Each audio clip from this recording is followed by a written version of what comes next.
నల్లమల్ల అడవుల గుండెల్లో దట్టమైన అరణ్యాల మధ్య కొండలు, లోయలు దాటి కాలినడకన వెళితే మాత్రమే దర్శనమిచ్చే ఒక అద్భుత శివక్షేత్రం ఉంది.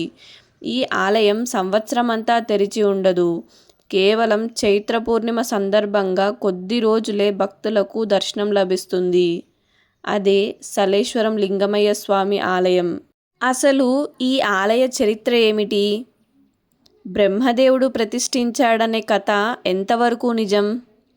ఈ ఆలయాన్ని ఎందుకు దక్షిణ అమర్నాథ్ అని పిలుస్తారు? ఈరోజు తెలుసుకుందాం. తెలంగాణలోని నాగర్ కర్నూల్ జిల్లాలో అమ్రాబాద్ టైగర్ రిజర్వ్ పరిధిలో నల్లమల్ల అడవుల్లో ఈ గుహాలయం ఉంది. ఇక్కడికి చేరుకోవాలంటే సుమారు 6 కిలోమీటర్లకు పైగా కొండలు, రాళ్ళు, అడవిదారుల మీదుగా ట్రెక్కింగ్ చేయాల్సి ఉంటుంది. అందుకే ఇది భక్తితో పాటు సాహసయాత్రగా కూడా పేరుగాంచింది. శైల అంటే కొండ, ఈశ్వరుడు అంటే పరమేశ్వరుడు. కొండగుహలో వెలిసిన ఈశ్వరుడు కావడంతో మొదట శైలేశ్వరమని, కాలక్రమేణా సలేశ్వరంగా మారిందని స్థానికులు చెప్తారు. స్థల పురాణం ప్రకారం ఈ పవిత్ర శివలింగాన్ని బ్రహ్మదేవుడు ప్రతిష్ఠించాడని భక్తుల విశ్వాసం. మరికొన్ని స్థానిక కథనాల ప్రకారం ఈ క్షేత్రాన్ని చెంచు గిరిజనులు శతాబ్దాలుగా ఆరాధిస్తున్నారు. కానీ ఇక్కడ ఒక విషయం గుర్తుంచుకోవాలి. ఈ బ్రహ్మ ప్రతిష్ఠ కథకు ప్రస్తుతం స్పష్టమైన శాసన ఆధారాలు లేవు. ఇది ప్రధానంగా స్థల పురాణంగా, స్థానిక విశ్వాసంగా తరతరాలుగా ప్రచారంలో ఉంది. చరిత్రకారుల అభిప్రాయం ప్రకారం ఈ గుహాలయం సుమారు 6వ లేదా 7వ శతాబ్దానికి చెందినదిగా భావిస్తున్నారు.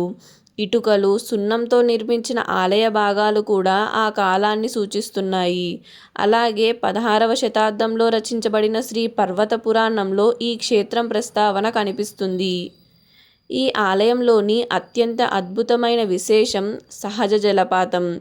సుమారు 200 అడుగులకు పైగా ఎత్తు నుంచి జాలువారే ఈ జలపాతం ఆలయం పక్కనే ప్రవహిస్తుంది. ఈ నీటిని భక్తులు పవిత్ర తీర్థంగా భావిస్తారు. ప్రకృతే స్వామివారికి నిత్య జలాభిషేకం చేస్తున్నట్లు కనిపించడం ఈ క్షేత్రం ప్రత్యేకత. మరి ఆలయాన్ని ఎందుకు 5 రోజులే తెరుస్తారు? ఈ ఆలయం అమ్రాబాద్ టైగర్ రిజర్వ్లో ఉండడంతో అడవి సంరక్షణ మరియు భక్తుల భద్రత దృష్ట్యా సాధారణంగా సంవత్సరం మొత్తం మూసి ఉంచుతారు. చైత్ర పూర్ణిమ సందర్భంగా 3 నుంచి 5 రోజులు మాత్రమే దర్శనానికి అనుమతి ఇస్తారు. ఆ సమయంలో వేలాది మంది భక్తులు కాలినడకన సలేశ్వరం చేరుకొని లింగమయ్య స్వామి వారిని దర్శించుకుంటారు. చెంచు గిరిజనులకు ఈ క్షేత్రంతో ప్రత్యేక అనుబంధం ఉంది. తరతరాలుగా వారు ఈ ప్రాంతాన్ని పవిత్రంగా భావిస్తూ తమ సంప్రదాయాలను కొనసాగిస్తున్నారు. సలేశ్వరం గురించి ఒక ఆసక్తికరమైన విషయం ఏమిటంటే చాలామంది దీనిని దక్షిణ అమర్నాథ్ అని కూడా పిలుస్తారు. కారణం కష్టమైన అడవి యాత్ర, గుహలోని శివాలయం, సంవత్సరంలో కొద్ది రోజులే దర్శనం లభించడం వంటి పోలికలు.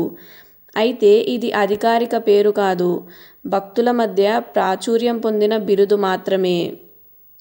అందుకే సలేశ్వరం కేవలం ఒక ఆలయం కాదు, ఇది ప్రకృతి, ఆధ్యాత్మికత, పురాణ విశ్వాసం, చరిత్ర అన్నీ కలిసిన ఒక అరుదైన శైవ క్షేత్రం.